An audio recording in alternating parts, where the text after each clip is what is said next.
안녕하십니까, 공진성입니다.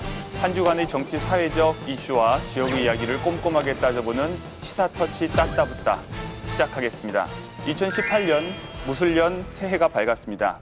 오늘은 그 첫 방송인데요. 좀 특별한 시간을 준비했습니다. 지난 연말에 개봉한 1987년이라고 하는 영화에 관해서 얘기를 해보려고 합니다. 1987년 6월 항쟁을 배경으로 한 영화인데요. 우리나라의 민주화 역사의 큰 흐름을 결정한 중요한 사건이죠. 오늘은 이 영화를 소재로 해서 1987년에 대한 얘기를 해보려고 합니다. 또 주제가 주제이다 보니까 특별히 초대 손님 한 분을 모셨습니다. 더불어민주당 정책위원회 부의장이시고 광주학교 교장이신 송갑석 선생님 모셨습니다. 반갑습니다. 반갑습니다. 네,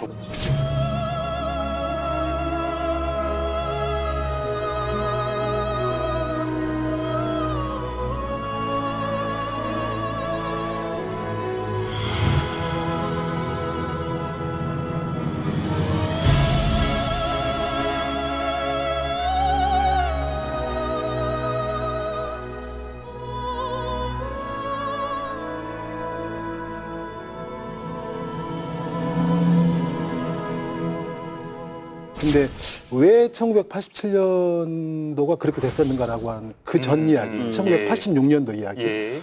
우리가 1986년 그러면 아시안게임은 맨 먼저 떠오르잖아요. 그러네요. 네, 아시안게임이 벌어졌던 해. 그렇지만 1986년도에 벌어졌던 사건들을 보면 너무나도 우리 귀에 익숙한 사건들이 많이 나올 겁니다. 예를 들자면 5.3 인천 사태가 있었어요. 그다음에 부천경찰서 권인숙 성고문 사건이 있었어요. 예. 다 86년도 사건이거든요. 예. 그리고 그전 4월에 김세진 이재호 열사가 분신을 합니다. 예. 그다음에 또 야당으로서는 김세진 이재호 열사가 86년 4월이죠. 4월에. 네. 그리고 다 86년도입니다. 예. 그다음에 또 당시 야당의 유성환 국회의원이라고 하는 분이 국회에서 예. 우리나라의 국시는 반공이 아니라 통일이 돼야 된다라고 이야기를 합니다. 그런데 그것 때문에 면책특권이라고 하는 것이 사라지면서 그 말했다고요? 무시하고. 네네. 그 국가보안법으로 구속되잖아요. 예, 구속이 됩니다. 체포되고 구속이 되죠. 그게 다 86년도의 일입니다. 그 다음에 또 건대 사건이라고 하는 것이 일어납니다. 건대 사건은 어느 정도냐면 1,525명이 연행이 됩니다. 그리고 대학생들이요. 1,500명, 거의 1,000명이 구속됩니다. 그걸 수용할 수 있는 경찰서 공간도 없겠는데요? 1,288명이 또 구속이 됩니다. 연행자 중에서. 그래서 당시 공안 당국은 뭐라고 했냐면 향후 10년 동안 이 학생운동권은 회복할 수 없는 괴멸을 당했다라고. 86년도를 거치면서. 예, 라고 이제 건대 항쟁이 그때 그 10월 달에 벌어진 일이거든요. 예.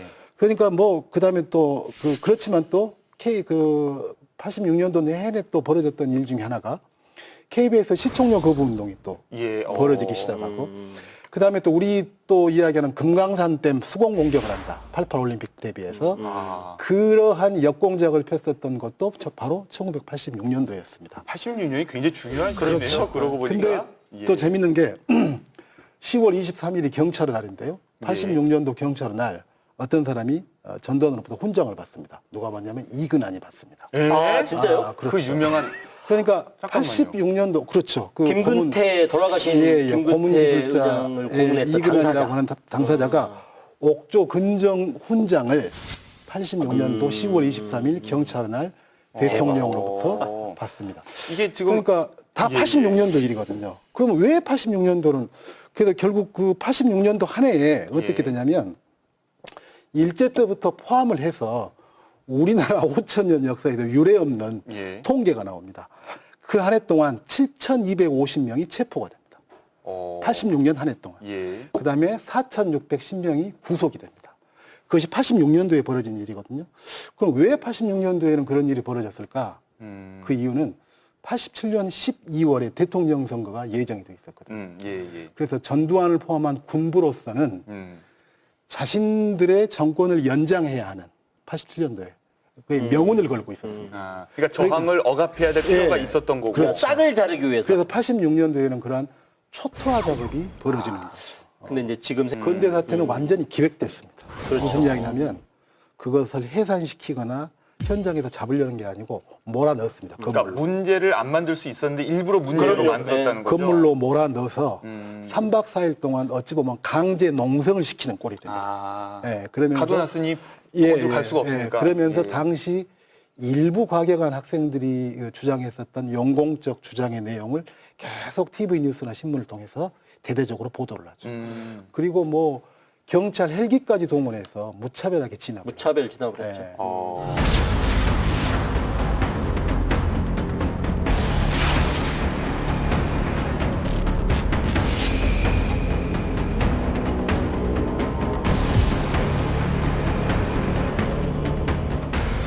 일 월 13일 날 박종철 군이 연행이 되잖아요. 예, 예. 그날 어떤 일이 있었냐면 바로 그 남영동 대공분실에 어떤 일이 있었냐면 당시에 김종호 내무부 장관이 바로 그날 남영동을 방문을 합니다. 격려를 하죠. 아, 그날 예, 13일 날. 예, 격려를 하고 또한 독려를 합니다.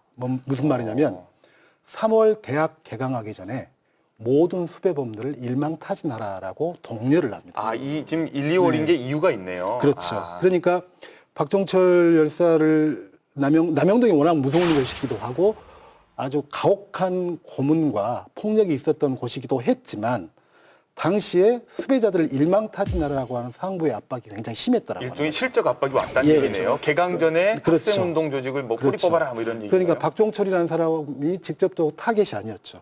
아. 그 위에 5.3 인천 사태와 관련돼 있었던 박종훈이라고 하는 사람을 잡아야 하니까 박종철을 데려다가 빠른 시간 안에 무리하게 압박을 가하는 거죠. 아. 그 과정에서 이제 그 박종철 씨가 사망을 합니다. 이 남영동이라고 예, 변모를 해서 예. 박종철 열사가 돌아가셨던 그 방은 그대로 보존돼 있고 509호실. 예, 그다음에 이제 김근태 의장께서 고문을 받았던 곳은 내부는 좀 바뀌었는데 아. 어쨌든 이렇게 돼 있는데요. 이 건물과 얽힌 또 약간 좀 재밌는 이야기가 있습니다. 재밌다고 해야 할지는 모르겠는데요. 에피소드. 예. 76년도에 완공이 됩니다. 이 아, 건물이. 그래요? 꽤 오래됐네. 예, 예. 완공이 되는데 이 건물 외관으로 봤을 때 특징이 뭐냐면 7층짜리 건물인데요. 예. 다른 층의 건물은 여느 건물하고 똑같습니다. 창문이나 이게. 근데 취조실이 5층에가 있거든요. 예. 그 5층만 아주 좁고 길다란 창문만 있습니다. 어. 그러니까 사람의 머리가 통과하지 못할 정도. 아, 못 도망가게. 예, 그래서 뛰어내리지 그, 못할 그 5층이 이제 취조실인데요. 그 5층 전용에 나선형 철제 계단이 있습니다. 어. 5층으로 바로 올라가는. 예. 그러니까 우리가 한번 상상을 해보십시오. 저희가 건장한 누군가한테 예, 예. 갑자기 어느 새벽 잡혀서 눈을 가리고 어딘가로 가는데 철제 원형 계단을 타고 눈을 가린 채 끊임없이 올라가는 거죠. 예, 예. 끊임없이 올라가서 몇 층인지도 모르겠죠. 어느 한 방에 딱 가둬지는 거죠. 어휴. 이제 그 안 내부는 취조실이 15개 있었다고 하는데 예. 복도 양쪽으로. 근데 지그재그로 있었다고 그래요. 문이. 예. 그래서 설사 문을 열어도 반대편 방이 안 보이더라고요. 그런데 예. 그 내부에는 욕조가 있고 예. 그다음에 수세식 변기가 있고 침대가 하나 있고 그다음에 철제 책상이 있고 그렇게 해서 이제 그곳에서 그럼 애초에